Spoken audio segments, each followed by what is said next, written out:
Hi boys and girls. I'm going to finish up Old Wolf today. I'm on chapter 51, and when we left off, Casey was still dealing with Nishaba, and he was about to return for a second time to help him out. Holding tightly to the sausage, water, and bowl, Casey burst into the clearing. The dog, or was it a wolf, was lying perfectly still, eyes closed. The boy halted. He's dead, he thought. I'm too late. Only to see the animal's sides heave. Good boy, he said. You're breathing.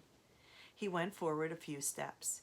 Hearing the voice, Nishaba opened his eyes and lifted his snout. His staring eyes, dark and deep, brought Casey to a sudden stop. His dad's words, "I wouldn't mess with a wolf," popped into his head. If he's a wolf, the boy told himself, a wounded wolf might be dangerous. He studied Nishaba. You a wolf? He called, asking himself as much as Nishaba. Nishaba's eyes, giving no hint as to his thoughts, held steady. What's he doing? Casey wondered. Is he going to attack me? Nishaba kept his eyes on the boy, told himself, wait until he's closer, wait. Casey, uncertain what to do, remained in place, heart hammering. You look in a bad way, fella, he said. Nishaba made no response. Casey went forward 2 tentative steps. You're going to be okay, he said, trying to reassure. I've got food. He held it up. Nishaba, eyes unblinking, remained motionless.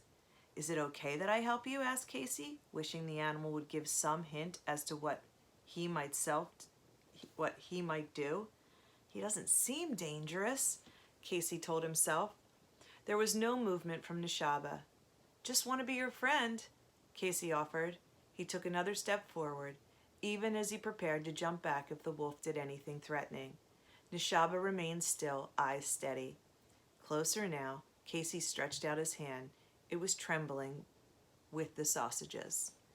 Nishaba, intent on the boy's face, told himself to be patient.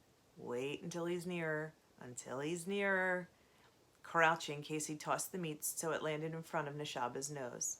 Though Nishaba understood he was being offered food, he did not look at it. Instead, he kept his eyes fixed on the boy, telling himself he killed Merla. Go on, big boy, Casey urged. Eat it.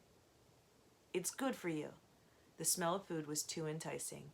After a few moments, Nishaba reached forward, took the sausage into his mouth, and swallowed it quickly. Attaboy, cried Casey, tension easing. Want some water? He edged nearer. On his knees, in the thin snow, he carefully set the bowl down where the sausages had been. He emptied the bottled water into it, even tipped the bowl up slightly. That done, he shuffled back. Nishaba hesitated, then lapped the water. Good, isn't it, boy, said Casey, remaining on his knees. He said, Still hungry, fella? Thirsty? Should I get some more?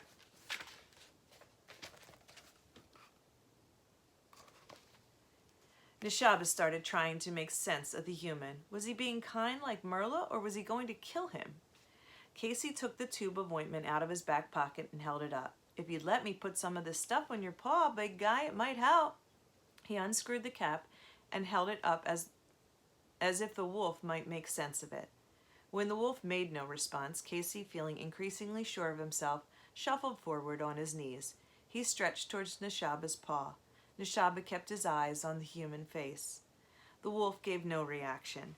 Leaning in, Casey put out his finger and began to smear it around the wound. That was when Nishaba lurched forward and bit into Casey's hand. Hey! Casey cried and tried to pull back. Nishaba clamped down tighter. Let me go! Cried the frightened boy, unable to pull away. Awkwardly, he tried to get his feet under himself to gain leverage. You're hurting me, he screamed. Let me go! Nishaba had no understanding of what the human was saying. It sounded like pleading. He didn't care. But as he held on to the human's hand, he suddenly recalled how his pups had mouthed him when they begged for food and life. It was as if Nishaba had become young and this human was old, and when he looked into the boy's face, he saw fright, the kind of fright he had recently felt. I can't kill him, he told himself, and he opened his mouth and let the boy go. Casey snatched back his hand, cupped it in his other hand, and examined it. His skin was barely broken. He sucked on a spot of blood and looked reproachfully at the animal. "Why'd you do that?"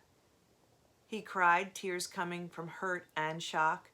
"I was just trying to help you."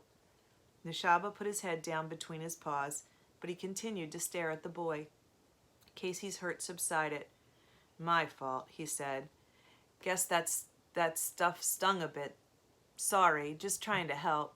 He smeared his tears while pushing wet hair away from his face. All the while he continued to study Nishaba. "You know what?" he said. "You have really sad eyes." Clumsily the boy got to his feet. "Want me to get more food?"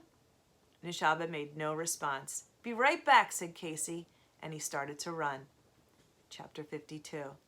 Nishaba lay quietly. "I am old," he thought, "and I can't kill." Chapter 53. Home again, Casey rummaged in the fridge. This time he found bacon, a couple of hamburger patties, 3 pizza slices wrapped in aluminum foil, and another bottle of water. He raced back to Nishaba. Once there, he dumped all the food in front of the animal, then stood in front of him while Nishaba devoured everything. He offered more water, too, which Nishaba drank. "You want more?" Casey asked. Not getting any more answers than before, he said, "I'll get some." He turned toward home. As he stepped from among the trees, he saw his father's truck in the driveway. All right, guys, that's the end of chapters 51 to 53. I'll be back soon to end it.